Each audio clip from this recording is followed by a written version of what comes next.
When people talk about serial killers, the focus is almost always on what they did. The crimes, the brutality, the headlines. But that only tells part of the story. Because behind every crime was a motive, and behind every motive was a fear. These killers didn't act randomly. Their behavior followed patterns shaped by their psychology. Each one was driven by a different fear, and these fears didn't disappear over time. They shaped how they saw themselves, how they related to others, and how they tried to regain control.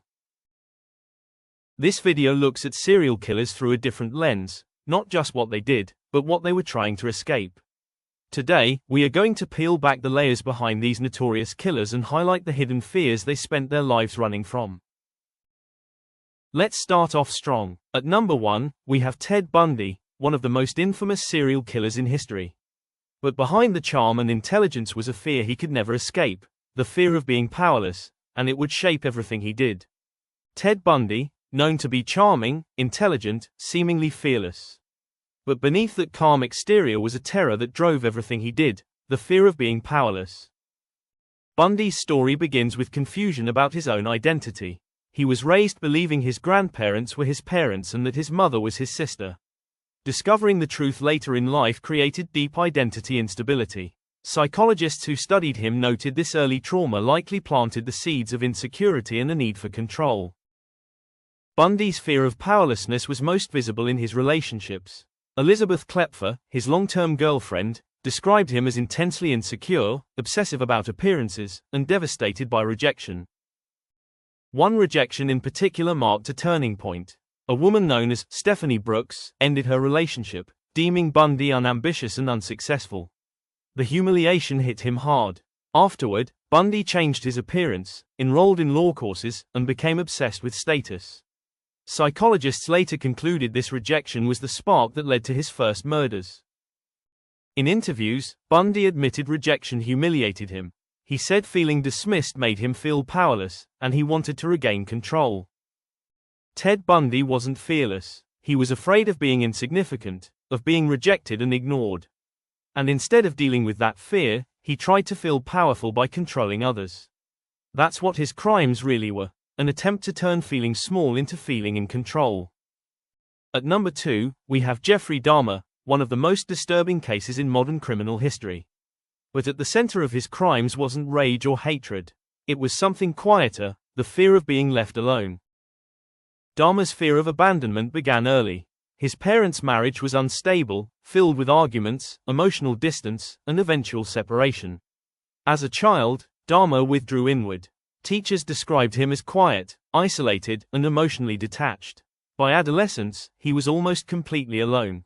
In interviews after his arrest, Dahmer repeatedly explained his motivation in simple terms. He said, "I didn't want him to leave." This quote on the screen comes from FBI Special Agent Patrick Kennedy, who interrogated Jeffrey Dahmer after his arrest and later documented their conversations in the book Grilling Dahmer. What makes this moment disturbing isn't just what Dahmer says. It's how clearly he explains why. Dahmer wasn't talking about anger. He wasn't talking about hate. He was describing a desperate attempt to stop people from leaving. In his mind, preserving their bodies, even becoming one with them, was a way to prevent abandonment forever. This wasn't about dominance. It was about fear, and an extreme, distorted need for connection. Jeffrey Dahmer didn't target people he knew. He chose strangers, connections that could disappear at any moment. Before violence came control. He craved control. He drugged his victims not to attack, but to make sure they couldn't leave. An unconscious person couldn't reject him, couldn't say no, couldn't abandon him. For Dahmer, control wasn't about dominance, it was about preventing loss. Immobilization gave him what real relationships never could: certainty. He didn't want resistance. He wanted permanence. Jeffrey Dahmer's core fear was abandonment. He was terrified of being left alone. That fear shaped everything. He didn't trust connection to last.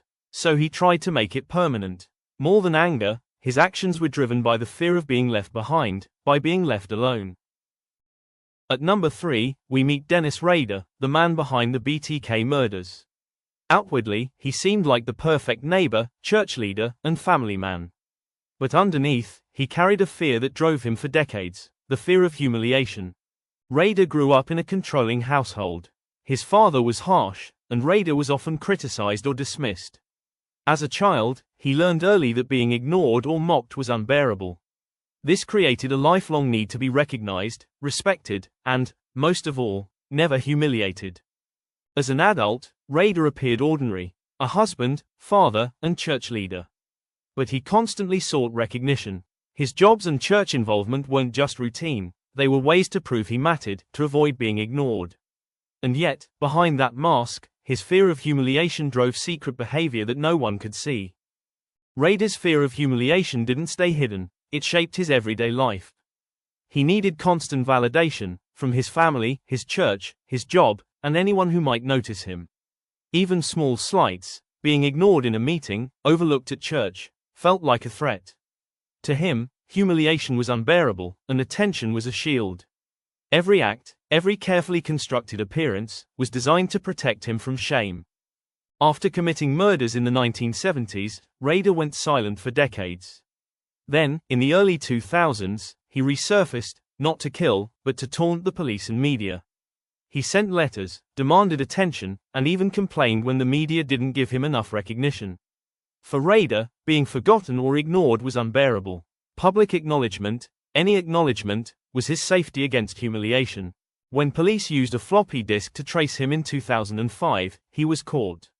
But the letters reveal the full picture, a man obsessed with recognition, constantly avoiding the shame of invisibility. Dennis Rader's life wasn't just outwardly normal.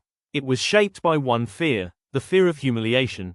He was terrified of being ignored, forgotten, or seen as unimportant. That fear guided everything he did. His family life, church work, and community roles were all ways to make sure he mattered. Even the letters he sent to the police, which could get him caught, were about being recognized. He called himself BTK to make sure his crimes were remembered and feared. BTK stands for bind them, torture them, kill them. He saw himself as clever, always one step ahead, mocking anyone who underestimated him. Behind every mask, he was protecting himself from shame. All he wanted was to be seen. He loved that people feared him. He wanted to prove he mattered, and to escape the shame he felt. At number 4, we confront Richard Ramirez, the man who became known as the Night Stalker. Outwardly, he thrived on chaos, but at his core, he carried a deep fear, the fear of weakness. Everything he did, from his violent crimes to the image he projected, was about never feeling powerless again. Ramirez grew up in a household filled with violence and trauma. His father was abusive and distant, and his cousin exposed him to graphic violence and satanic rituals. From a young age, he witnessed death, blood, and cruelty. These experiences left him terrified of vulnerability. Being weak or powerless was unbearable, and he learned to associate fear with danger. As an adult, Ramirez carefully cultivated an image of dominance. Leather jackets, sunglasses, and satanic symbols weren't fashion, they were armor. They made him look powerful, untouchable, and feared. Psychologists noted that Ramirez equated fear with control. If others were afraid of him, he could never feel weak again. His crimes were not random, they were performances of power. He terrorized victims, taunted authorities, and even smirked in court. Each act was a statement: I am not weak. I am in control. Ramirez didn't just seek to kill, he sought to dominate, proving to himself that he could never be powerless again. Richard Ramirez wasn't fearless. Beneath the chaos he created was a profound dread of weakness, of feeling vulnerable and out of control. Even his fascination with satanic imagery and dark symbols wasn't just rebellion. It was a way to project invincibility, to surround himself with power so he could never feel small. He sought not just to terrorize others, but to absorb their fear, turning it into a shield. Every victim, every crime, every act of bravado reinforced the illusion of strength. His public persona, the Night Stalker, the smirking courtroom figure, was a mask carefully maintained to hide the insecurity he could never escape. Fear didn't disappear when he succeeded. It drove him to escalate, to outdo himself, because the stronger he appeared, the safer he felt from the weakness he hated so much. Finally, at number 5, we have Edmund Kemper. Edmund Kemper wasn't driven by rage or chaos. He was driven by something quieter, a fear of feeling nothing at all. A fear of inner emptiness. Long before the murders, Kemper said he felt emotionally empty, disconnected, like he barely existed. Kemper's childhood was marked by constant psychological abuse from his mother, long periods of isolation, and being institutionalized at a young age. He learned early that emotional connection was painful, and that shutting down was safer. Over time, that shutdown became emptiness. Kemper didn't describe killing as rage. He didn't describe it as pleasure. He described it as a build-up and a release, a way to break through emotional numbness and feel something again. However, the feeling never lasted. After each murder, the emptiness returned, deeper and heavier. That's what created the cycle. The more numb he felt, the stronger the need to escape it. Kemper often contacted police or turned himself in after murders. Not because he suddenly felt remorse, but because once the stimulation faded, there was nothing left inside him. He feared emotional nothingness more than prison. Kemper wasn't trying to dominate the world. He was trying to escape the feeling that he didn't exist. For him, violence became a temporary proof of life.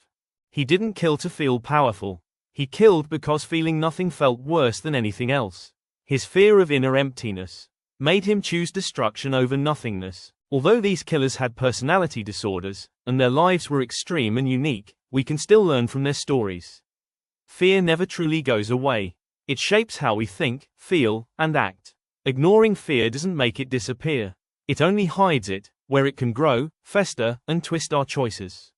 When left unchecked, fear can push us to control others, obsess over approval, or act in destructive ways. No amount of power, recognition, or notoriety can erase it. Only understanding and self-awareness can. How we face our fears defines us. Confront them, reflect on them, don't try to erase them externally. And the more honestly we look at our own fears, the less likely they are to control us. Thanks for watching. What are your thoughts on these hidden fears behind serial killers' motives? Let me know in the comments.